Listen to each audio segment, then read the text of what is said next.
It runs for nearly 8 minutes, and almost no one has heard the whole of it.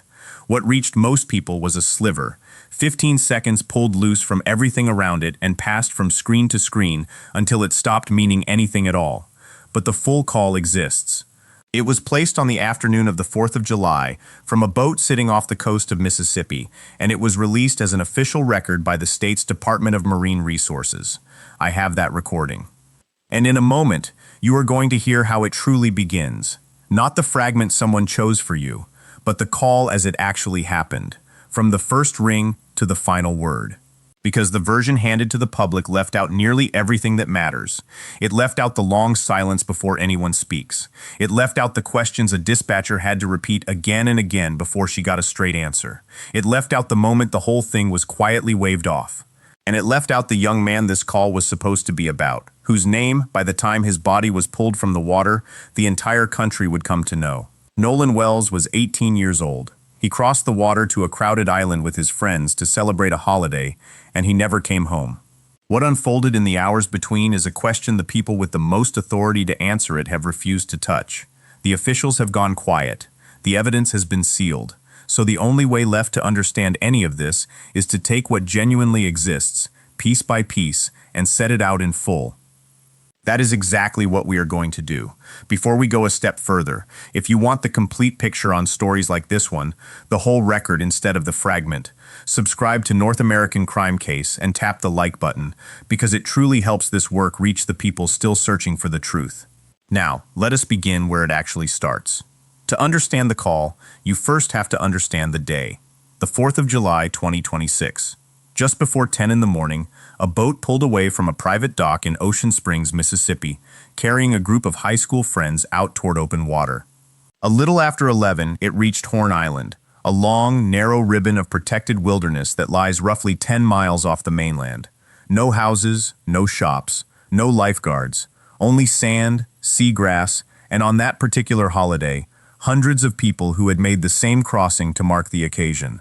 Among them was Nolan, a football player, a wide receiver preparing to return to college in the fall, remembered by everyone who knew him for a smile that seemed to arrive in a room before he did. His family would later describe the outing as one last celebration before the season carried him away. For most of that afternoon, it was precisely that. The water was busy, the mood was high, and conditions offshore, by some accounts from that day, included strong currents moving through the area. The last moment anyone can publicly place Nolan on that island was around 3 in the afternoon. A little under an hour later, the recording begins.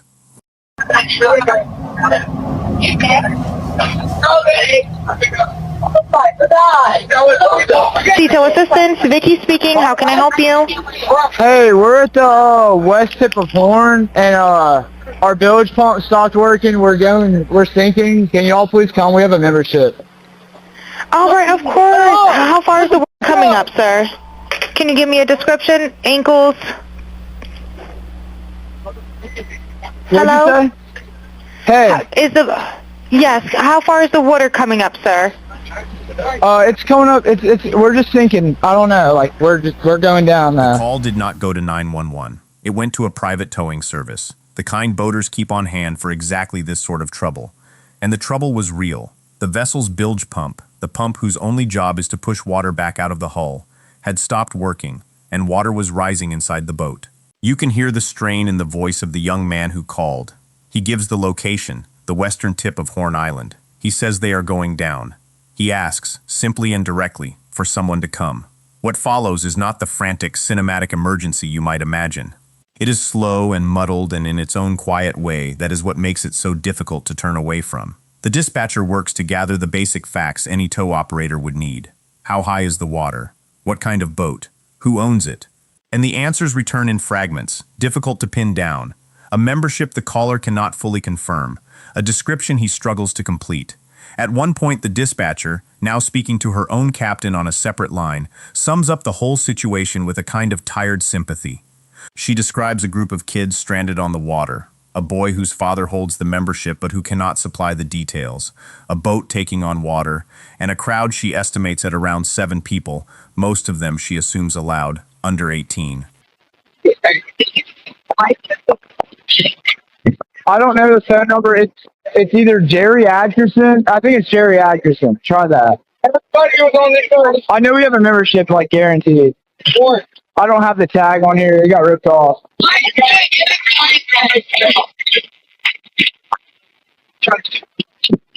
Reach me at 2. What? Yeah. Yeah, everybody's off the way.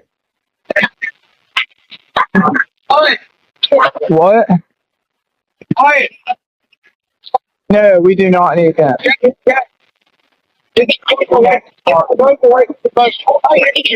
Let me go look. Will. Wait, north. All right, are you ready? North 30 degrees by 46.72.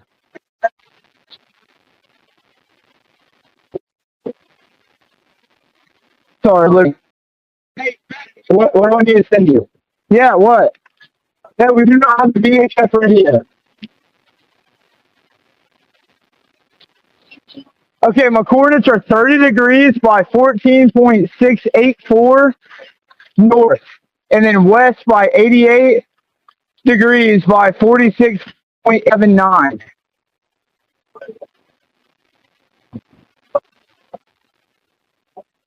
Yes, we are at Horn Island. Yes. If we were sinking, yes. Oh, we're not aground. We are in a 17 foot of water. We're in 31 foot of water.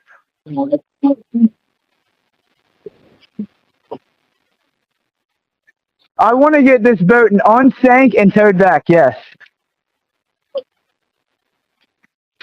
can tow it to Ocean Springs Harbor, or Fort Bayou Launch.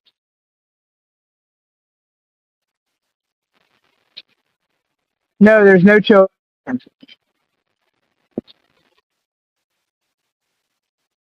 It should have been an ordinary rescue. And then, before any help ever reached the water, it ended. Not because the boat was saved, because someone called it off. Hey, drop in the water.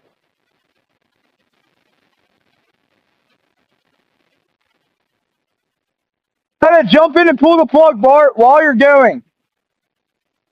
Hold on. Take it out of gear. Take it out of gear. Hello. Take it out of gear. Okay, what's going on? What's up? There are 0 adults on board. No. Nobody here is over the age of 21.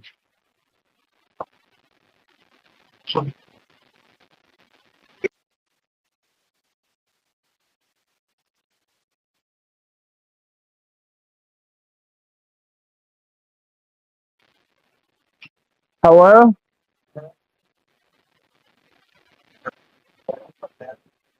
Yes, there's lots of people breathing on the boat.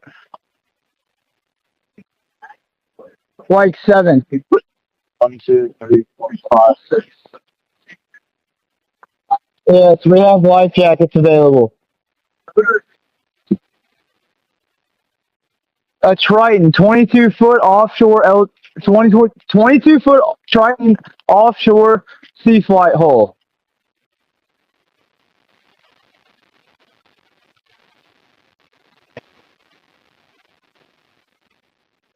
Yeah, thank you. According to the recording itself, the towing captain received a separate call from an adult connected to the boat's owner, and that adult said the assistance was no longer needed. If anything changed, he told them, he would reach back out, and that was the end of it. A distress call that had opened with a teenager insisting the vessel was sinking closed with a grown man, who was nowhere near the scene, telling a towing company to stand down. Now there is an ordinary explanation for that, and it deserves to be stated plainly, because an honest look at this case means resisting the urge to turn every detail into proof of something dark. Bilge pumps sometimes recover. A boat that appears to be going under can steady itself once weight shifts or a hand pump is brought into play. A panicked first call followed a few minutes later by a calmer, "we have it handled," happens on the water more often than most people realize. On its own, none of that is sinister, but it is fair, it is only human, to sit with the timing and to notice that the record never explains how a man far from that island understood the situation well enough to cancel the very help those young people had just pleaded for. Set the call aside for a moment, though, because there is something firmer than any voice on a recording, something that does not rest on how you interpret a garbled word or a stretch of static. There is a root. Investigators obtain tracking data for the boat, and it lays out the day with a cold, mechanical precision. The vessel left its dock at roughly 9:56 that morning. It reached Horn Island at 14 minutes past 11. It departed the island at 31 minutes past 4 in the afternoon. And here is the detail authorities have repeated without wavering. When that boat pulled away, Nolan was not aboard. From there, the data keeps moving. The boat returned to its original dock. It traveled into a waterway known as Fort Bayou just before 6. It came back to the dock only minutes afterward. It went out once more toward the Fort Bayou launch just after 7 that evening, and from there it was lifted from the water and carried over land to the owner's home. A journey that had been described, for a while, as a direct trip back, turns out, on the record, to have doubled back on itself more than once, with stretches of unaccounted time strung along the way. That is not a theory teased out of background noise. That is a map. And the report noted that the boat's owner, the owner's mother, and another person who had been with Nolan that day were cooperating with investigators. While the boat made its way home that evening, Nolan did not. When he failed to return, his mother reported him missing that night. The following day, a search began, drawing in the Coast Guard, state marine officers, the National Park Service, and volunteers, all of them combing an island 10 miles out to sea. And on the morning of the 6th of July, 2 days after the celebration had begun, a park ranger found what everyone had been dreading. Nolan's body was recovered from the water near the island's northwestern shore. His identity was later confirmed through dental records. What took his life is where this case splits cleanly in two. The first examination, carried out by the county, found no immediate, obvious signs of violence, and the early working assumption was that the 18-year-old had drowned. His family refused to accept that as the final answer. They brought in a nationally known civil rights attorney, and they arranged a second independent autopsy, flying his body to Washington so that a forensic pathologist could examine him on his own terms. That second review reached a very different sort of conclusion, or rather it declined to reach an easy one. The cause and manner of Nolan's death, the independent report stated, were undetermined, pending further investigation. The pathologist said he could not rule out foul play, and he described an area of discoloration, roughly the size of a hand, on the back of Nolan's head. 2 examinations, one that saw an accident, one that could not say what it saw, and a grieving family left standing in the gap between them. Before we go on, there is something that has to be swept aside, because this case has drawn nearly as much fiction as fact. If you have seen an image circulating that appears to show a young man face down on a beach, supposedly surrounded by attackers, attached to Nolan's name, understand this. That image is not Nolan, and it has nothing to do with this case whatsoever. It shows a different person, from an entirely different situation, and every share only pushes the truth further out of reach. There is also a brief clip of someone on a boat shouting about a phone, passed around as though it captured Nolan's last moments. One of his own friends has stated on the record that the voice in that clip is his, not Nolan's. Getting this right means being every bit as careful about what is false as about what remains unresolved. This case does not need invented horrors. What actually exists is disturbing enough. And what actually exists brings us back to the recording, and to the portion of it that has stirred more speculation than anything else. In the long stretch before the dispatcher first speaks, beneath the hold music, some listeners insist they can make out something. A voice, they say. A young woman's voice, murmuring a single question in the background before the call properly begins. Others are convinced they hear Nolan's name spoken aloud. It is worth being completely honest about where that stands, because honesty is the entire point of doing this carefully. That interpretation has not been confirmed by any news outlet, by any audio forensics expert, or by law enforcement. No one with the genuine ability to verify what lies beneath that music has publicly said what it holds. What is certain is that the recording exists, in full, exactly as it was released.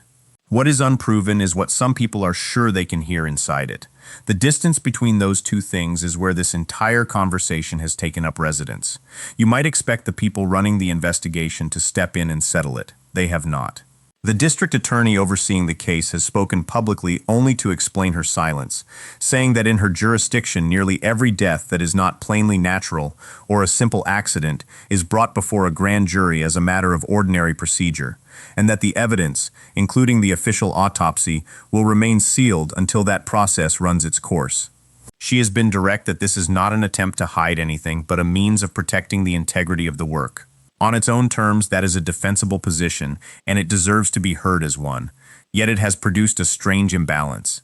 The people with the least authority to speak on this case, commentators and online sleuths with no access to the evidence, have said the most. The office with the most authority has said almost nothing. And into that silence, everything else has rushed to fill the space. There is one more current running beneath all of it that cannot be set aside, because the family and much of the public have raised it directly. Nolan was black. Photographs from that day showed him among a group of mostly white friends. In a state carrying the history that Mississippi carries, that single detail turned a local heartbreak into a national question almost overnight. Whether it played any part in what happened or in how the case has been handled since is something no one has proven. But it is a large part of why the country has not looked away. Through all of it, Nolan's parents have held to one point above every other. They do not believe he would have chosen to remain behind on that island while his friends returned to the mainland without him. His father has put it plainly. Nolan always stayed with the group. That was simply who he was. And so the official picture, a young man who lingered on his own and drowned, is the one version they cannot bring themselves to accept. Which leaves the question that no recording, no map, and no autopsy has yet answered. What happened in the hours after 3 o'clock, on an island packed with people, that ended with an 18-year-old in the water while everyone who had come with him was safely back on shore? There is more to this than the call. There is an account from one of the last people to see Nolan alive, a description of the walk down to where the boats were waiting, and a mention of something that has never been fully explained: a fight. Who was involved, what set it off, and where Nolan stood when it happened is where this story turns next. That is where we will pick it back up. If you want to be here when we do, subscribe to North American Crime Case and switch on notifications. And if this first part held you, leave a like so it can reach more people who still want answers for Nolan Wells. The record is open, and we are not closing it until it finally makes sense. The last time one of Nolan's friends says he laid eyes on him, Nolan was walking toward the boat. The afternoon was wearing on. The holiday crowd was beginning to thin, and the two of them were moving in opposite directions. The friend toward his own vessel, Nolan toward the one he had ridden out on that morning, a young woman walking beside him. Not 10 minutes after that, the same friend says, a fight broke out. It did not involve Nolan. It involved others in the group, there on the beach, in the middle of everything else already going wrong that day. He went to check on it. 15, perhaps 20 minutes slipped by, and when he returned to the stretch of shore where the boats had been, the boat and the people Nolan had been standing with were gone. That is the last moment anyone in that friend group can place him. Around 3 in the afternoon, near the water, beside a young woman the public has come to know only by her first name, Katie. From here, the story splits into two versions that do not agree, and the space between them is the question this entire case now turns on. The friends have been consistent about their account. They say that when their boat began taking on water, which they attribute to how many people had crowded aboard, they worked to get it under control, and then they called for Nolan to come and leave with them. More than once, they say, and each time, they say, he declined. He was staying, he told them, and he would find his way back later with another group he knew on the island. One of them has described that final glimpse plainly. Nolan sitting near the boat with Katie, the group shouting for him to get on because they were leaving, and Nolan shaking his head, laughing, waving them off. Katie's account, which has reached the public through her sister, tells it differently. According to her family, Katie did not understand Nolan to be staying behind at all. She believed he was getting ready to board the boat he had come out on. She assumed, her sister has said, that the friends calling for him would never actually leave him stranded on an island 10 miles from shore. She has not said she watched him get on that boat. What she is describing is something she thought was about to happen, an intention, not a moment she saw with her own eyes. But it is the reverse of what the friend group has said, and it comes from the only other person known to have been speaking with Nolan in his final minutes on that island. For weeks, that has been the heart of it. One young woman's understanding against the account of several friends, with no way, yet, to know which version sits closer to the truth. Before we go further, if you want this case followed the way it deserves to be followed, every account weighed, nothing invented, nothing skipped. Subscribe to North American Crime Case and leave a like, because it truly helps this work reach more of the people asking the same questions you are. Now, here is where it becomes genuinely difficult, because Katie and the friends are not the only ones who have spoken. Several people who were on that island have given public accounts of when they last saw Nolan, and when you set them beside one another, they do not line up cleanly. One friend places his final sighting of Nolan on the boat with Katie at around 3. Another describes seeing Nolan walking toward that same boat with Katie only about 10 minutes before the fight, and the fight, by a third account, happened closer to 4, which would put that walk toward the boat nearly an hour after the first friend says Nolan was already sitting on it. That same third account has him returning roughly 20 minutes after the fight to find the boats, and Nolan already gone by about 4:20. Yet another has the group still calling out for Nolan to board before they left, closer to 4:30. Lay those against each other and they cannot all be perfectly true at once, not with the times attached to them.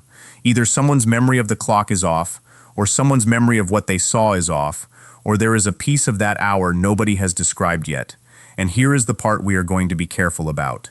Accounts that do not match are not the same thing as someone lying. This was a chaotic afternoon, a boat filling with water, a fight breaking out, a crowd of people, and then, settling over all of it, the slow realization that a friend could not be found. Memory under that kind of pressure is not a stopwatch. It is entirely possible that every person describing that hour is recounting it as honestly as they can remember it. What is also true is that the pieces, as they have been offered publicly, leave a gap.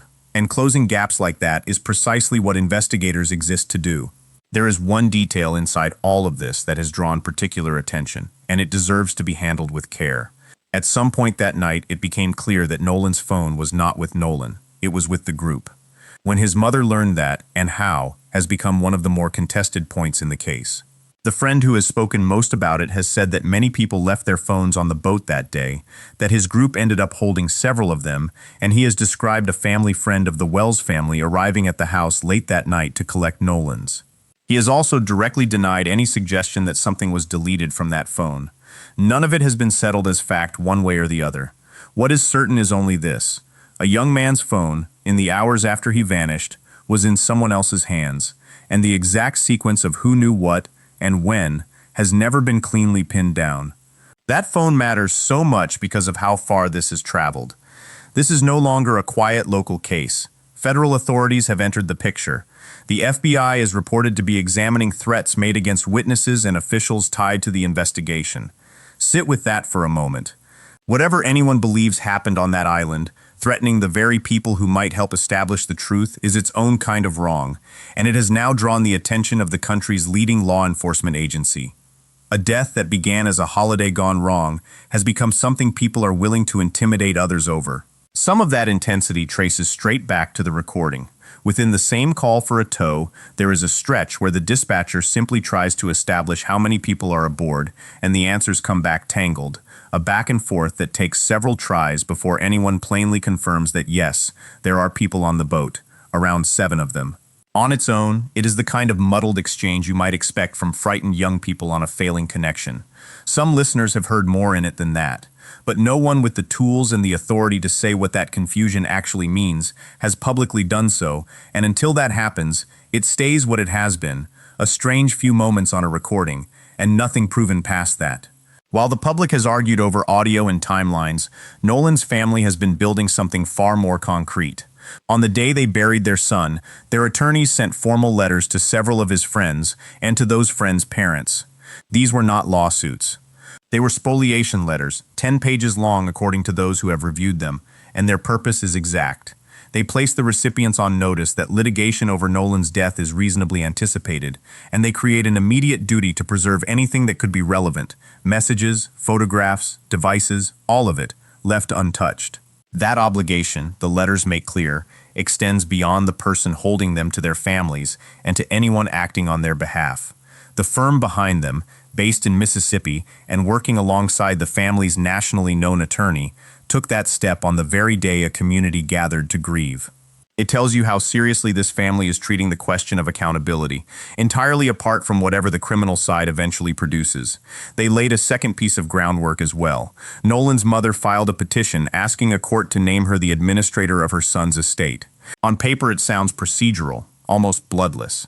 In practice, it is the machinery that would let her bring a wrongful death suit on his behalf if anyone is ever found legally responsible. The filing states plainly that the estate's only real assets would be exactly that, claims for damages tied to the circumstances of his death. Nolan left no will. He had never married and had no children, which makes his mother his sole heir. This is not a lawsuit that has been filed. It is a lawsuit made possible, positioned and ready, so the family would not have to begin from nothing if the moment ever arrives. And it is worth understanding that even if no criminal charges are ever brought, that would not necessarily end things, because a civil case runs on a lower standard of proof, and the foundation for one is now formally in place. The three friends who were on that boat have retained lawyers of their own. Support for the family has arrived from well beyond Mississippi. A prominent civil rights figure offered a $50,000 reward at the funeral for information leading to an arrest or conviction, and said another public figure would match it, and a former professional athlete paid for the family's independent autopsy. For anyone watching this and feeling only frustration at how slowly it moves, it helps to know what proper procedure is actually supposed to look like, so you have a real standard to measure against instead of a vague sense that something is off. In a death investigation with multiple witnesses who were all present, the accepted practice is to separate every one of them, to question each individually and on the record, so accounts cannot be quietly compared or aligned beforehand. It is also worth knowing, because it gets misused constantly, that a polygraph is not admissible in a criminal case unless both sides agree to it ahead of time. So when you hear that someone did or did not take one, or passed or failed, understand that on its own it settles nothing in a courtroom. None of us knows yet exactly how each interview here was handled. That is not public, and it may never be. But now you know what to listen for as more surfaces, not only what a witness said, but whether the process that produced it followed the standard meant to protect everyone involved, including the people telling the truth. Into all of this, one more voice has stepped, and it carries a different kind of weight, because it belongs to someone who spent decades on the bench before he was ever on a screen. A well-known judge offered his personal read on the case recently, and he did not soften it. Asked directly what he believes happened, he said he does not think this was an accidental drowning. He believes it was foul play. It is important to be exact about what that is and is not. It is his opinion offered by a man with real legal experience, not a finding, not a verdict, not something he claims to be able to prove. His reasoning circles the same detail this case keeps returning to. If a friend tells you he is staying behind alone on an island, why leave without confirming how he actually means to get home? And if you are already holding his phone, why not turn back, even briefly, to return it? To him, that sequence is enough to raise a fair and serious question. It is worth noting, too, that at one point he described the day as a small handful of people, when what has actually been documented is a crowd, roughly 20 to 30 of them spread across 3 boats on one of the busiest days of the year out there. A small slip, but a useful reminder that even a voice speaking with real authority is not always working from the whole picture, which is exactly why confirmed facts have to outrank any single account, including his.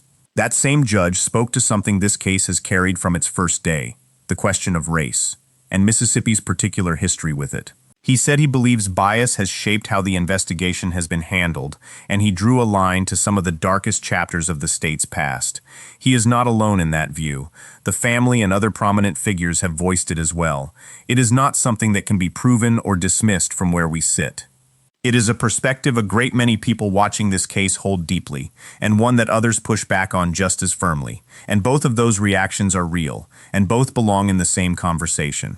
So where does all of it actually leave us? Strip away the noise, and here is what is genuinely established. There is a full recording, released as an official record. There is a documented route the boat took that day, with stops no one has fully explained.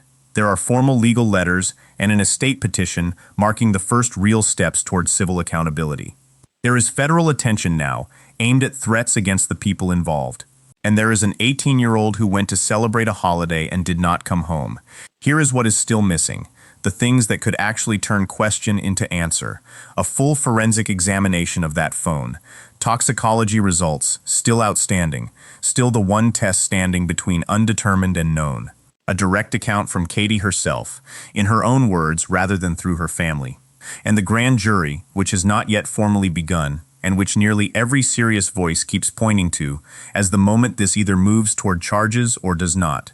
None of what has surfaced tells us for certain what happened to Nolan Wells in those final hours. Not the recording, not the inconsistencies in the timeline, not one person's belief, however experienced, however sincerely held. What it does is what every development in this case has done. It narrows a few things, complicates others, and leaves the real question open for the only people with the authority to answer it. And beneath every filing and every theory, two parents are still living each day without their son, asking only, in the mother's own words, for honesty, for transparency, and for the same respect anyone else would be given. At his funeral, she asked those who loved him to keep telling his stories, and to never stop saying his name. We intend to do exactly that. This channel does not close a file until the family has a real answer, and Nolan's is still wide open. The moment there is something genuine to report, the phone, the toxicology, a word from Katie, the grand jury, you will hear it here first. If you want to be here when that day comes, subscribe to North American Crime Case and turn on notifications, and leave a like, so that more people keep asking, right alongside us, what truly happened to Nolan Wells.